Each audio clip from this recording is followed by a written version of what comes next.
Bonjour les enfants, c'est papa. Mon mur est un asile psychiatrique à ciel ouvert et ma salle d'attente est toujours bondée. Bienvenue à la clinique les enfants. S'il y a un parti qui a un problème aujourd'hui à présenter un candidat à l'élection présidentielle de 2025, c'est le RDPC.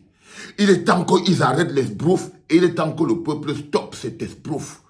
À l'intérieur du RDPC, il y a des voix qui grondent, il y a des jeunes qui grondent pour dire non, nous sommes aussi des hommes. On ne peut pas continuer d'être assujettis et piétinés. Ils veulent stopper la forfaiture. Quand on vous dit chaud à l'intérieur du RDPC, tout le boucan que vous voyez les autorités administratives, l'acharnement qu'ils ont sur les Camto et les autres candidats, tout cet acharnement, tous ces écrans de fumée que vous voyez, le RDPC allumé, c'est pour essayer d'étouffer le problème dans le problème. C'est que le seul parti aujourd'hui qui n'a pas de candidat légitime, en fonction des textes même du parti, pas seulement de son âge, en fonction des textes du parti, le candidat qui est tout d'abord illégal dans son propre parti, c'est le grand bandit qu'on appelle Paul Biya. Ça veut dire qu'ils ont tellement tripatouillé les textes de leur parti. C'est pour ça que quand tu me disais souvent que, tu sais, le problème avec ces bonhommes, c'est qu'ils violent tellement la loi de manière impunie qu'ils ont même arrêté de lire la loi. Ils ont arrêté de lire, ils ont oublié la loi. C'est-à-dire qu'ils ont tellement mis le monde dans un pays parallèle où l'écart de la norme est devenu la norme qu'ils ont oublié la norme. Ils ont oublié la norme, ils ont oublié les textes de loi, ils ont oublié parce qu'ils sont rentrés dans le monde de Biya Carbone. Et quand vous vivez pendant 42 ans dans le Biya Carbone, parfois même un petit caillou peut venir vous faire tomber. Même un petit caillou peut vous faire tomber. 42 ans d'illégalité dans l'impunité fabrique une machine prête à s'écrouler. 42 ans d'illégalité dans l'impunité. C'est-à-dire que quand vous avez passé 42 ans à vivre dans l'illégalité de manière impunie, vous finissez par oublier la loi. La loi devient un fardeau. Alors que vous êtes censé faire respecter la loi devient pour vous un fardeau. Et aujourd'hui, la loi, les textes de loi, la constitution, toutes les lois qu'on a ratifiées sont devenues des fardeaux sur le cou du RDPC. Parce qu'ils ont dans l'ADN, ils ont le faux. Dans l'ADN, ils ont la violation de la loi. Ils se sont structurés et construits en marge de la loi, dans la violation de la loi. Ils ont mis sur pied un mécanisme de gouvernance qui consiste à éventrer la Constitution, piétiner la loi de manière impunie. Aujourd'hui, ça leur retombe à la gueule. Partage petit, papa est debout. Aujourd'hui, ça leur retombe à la gueule et je veux mes millions de partages sur cette capsule parce qu'il est important quand on dit que c'est chaud dans le RDPC, c'est qu'ils n'ont pas de candidat. Paul Biya n'est pas seulement vieux, il n'est pas seulement malade, il n'est pas seulement fatigué, il n'est pas seulement incompétent, il n'est pas seulement paresseux, il n'est pas seulement méchant, il est aussi illégal. Il est aussi illégal. C'est ça qui est la vérité. Je vous lis donc ce communiqué de presse très important, qui a été envoyé à Eleka. C'est chaud au sein du RDPC. Le communiqué vient de tomber.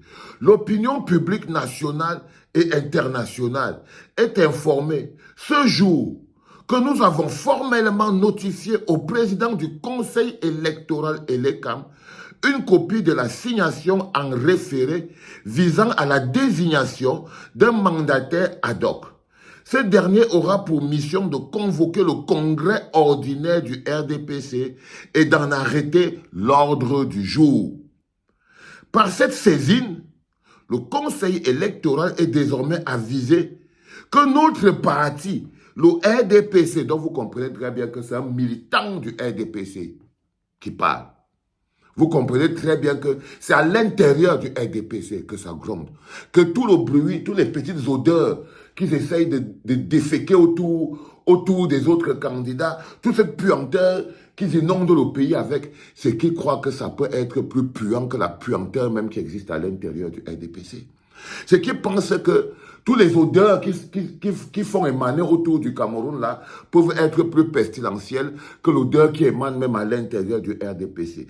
Par cette saisine, le Conseil électoral est désormais avisé que notre parti, le RDPC, ne saurait en l'état actuel investir un candidat à l'élection présidentielle de 2025 sans la tenue préalable d'un congrès ordinaire. Je pose là, tu partages d'abord. Partage, petit frère et petite sœur, et tout le monde, les enfants. Partagez ça. Il y a des choses sur lesquelles j'insiste. Il y a des choses sur lesquelles vous me voyez, je n'insiste pas. Si je pouvais découper la partie ici, pour partager ça, même, j'allais découper la partie là. Ou le représentant du RDPC, la fronde du RDPC, le mec intelligent du RDPC, le seul mec debout du RDPC, le seul petit qui sait qu'en ce moment, le RDPC est une machine de destruction. La seule personne dans le RDPC qui a un peu d'amour pour le Cameroun, c'est Léon Teller Onana. La seule personne, le seul gamin, c'est Léon Teller Onana à l'intérieur du RDPC. Et c'est lui qui a mis la fronde. Et cette fronde est en justice. Je vous dis toujours que ce n'est pas parce que les gens violent la loi allègrement que la loi n'existe plus. Détrompez-vous. Détrompez-vous. Même petit pousset qui part te porter plainte, fais très attention, toi, gros Goliath.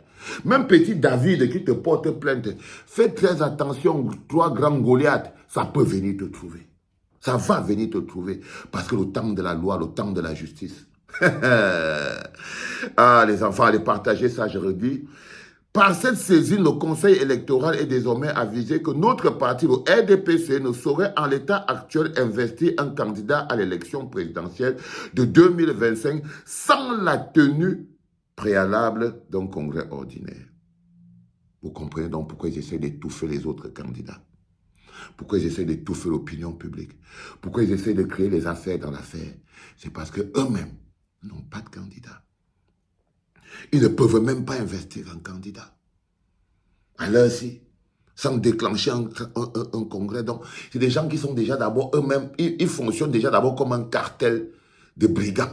C'est-à-dire que le RDPC en lui-même, à l'intérieur, le parti lui-même, fonctionne comme un cartel de brigands. C'est pour ça que quand vous voyez les membres du RDPC parler à la télé, vous avez l'impression que c'est des voleurs, des chèvres. Vous avez l'impression que c'est des odontolas, des bangamans. Vous avez l'impression que c'est eux qui fument tout parce qu'ils ne respectent rien. Ils ne respectent rien. Vous vous demandez, les gars, qu'est-ce qu'il y a? C'est la moquette, c'est le kion. Vous comprenez que c'est des gens dont la tête ne tient pas. La tête ne tient pas. On doit récupérer le pays. On ne peut pas laisser le pays entre les mains d'Ali Baba et ses 40 voleurs. Parce que dans l'histoire d'Ali Baba et les 40 voleurs, c'est Paul Biya Ali Baba et le RDPC, c'est une association de 40 voleurs. Illégal. Donc l'illégalité n'est pas décriée dans l'opposition parce que les opposants ont même peur de mettre leur bouche dans les histoires du RDPC. Pourtant, le RDPC met allègrement sa bouche dans les problèmes de l'opposition. Pourtant, le RDPC met allègrement sa bouche dans les problèmes de l'opposition. Ils n'ont pas honte. C'est des êtres humains sans la moindre dignité. Quand vous voyez les ministres, vous voyez les DG, vous voyez les... Ils n'ont aucune grandeur. Ils ont l'argent. Mais ils n'ont aucune grandeur et ce n'est pas leur argent. Ils volent l'argent. C'est des voleurs. Vous les voyez, ces ministres, ces députés, ces membres du RDP, ces comités. Ne vous trompez pas sur le cortège. Ne vous trompez pas sur les voitures 4x4. Ne vous trompez pas sur le motard qui est devant. Le bonhomme qui est assis à l'intérieur de son cortège est un petit personnage sans la moindre grandeur et sans la moindre valeur. C'est-à-dire, il faut finir de voir le cortège et tout. Regardez qui est assis dans le cortège. C'est lui. Il n'est rien du tout. Ils ne méritent aucun respect, ces gens que vous voyez, parce qu'ils n'ont aucune vision de grandeur. Ce n'est pas des bâtisseurs, c'est des petits consommateurs. Et quand vous voyez des gens qui ne vivent que dans la consommation, il faut les comprendre, il faut les mettre de côté. Léon Onana continue en disant, par cette saisine, le Conseil électoral est désormais avisé que notre parti, le RDPC, ne saurait en l'état actuel investir un candidat à l'élection présidentielle de 2025 sans la tenue préalable d'un congrès ordinaire. C'est l'occasion pour nous d'avertir formellement le Conseil électoral. Ça, on va partager beaucoup cette partie.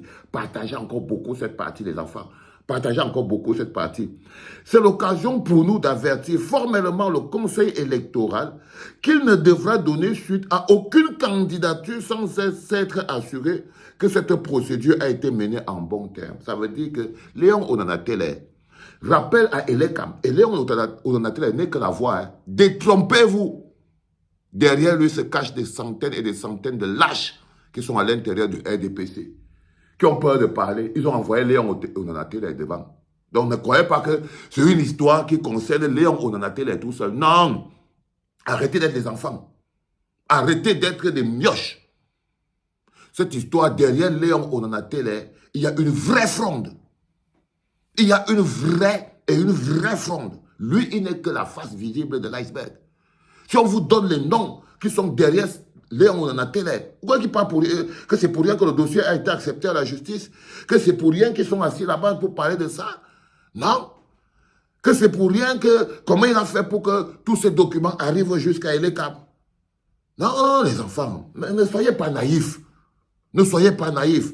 Ça va faire plus de 7 ans que vous êtes à la clinique ici. Votre cerveau devrait déjà être opérationnel de telle manière que quand je donne une situation, vous pouvez déjà savoir que Léon Onanatélé n'est que l'auparavant. Il n'est que l'auparavant. Derrière, il y a le bataillon qui essaye de faire la fronde d'Apôtre bien, mais c'est que ces mecs ont été tellement lâches, torturés, piétinés, qu'ils rampent. C'est pour ça qu'ils sont violents, non? Là, vous voyez par exemple, comme des lâches, ils sont partis se cacher derrière Léon Onanatélé. Et Onanatélé fait le charbonnage. C'est l'occasion pour nous d'avertir formellement le Conseil électoral qu'il ne devra donner suite à aucune candidature sans être assuré que cette procédure a été menée en bon terme. Toute dérogation reviendrait à autoriser le RDPC à présenter plusieurs candidats à l'élection présidentielle. Zanga, zanga, zang. Zanga, zanga, zang. Ça veut dire que la menace est là. Vous ne captez rien. On doit tout faire, on doit expliquer. À la fin de ce communiqué de Léon Onanatélé, qui n'est que la voix, il menace maintenant que si jamais, au préalable, on essaye de faire passer Paul Biya en mode candidat naturel, le RDPC va se retrouver avec plusieurs candidats à l'élection présidentielle.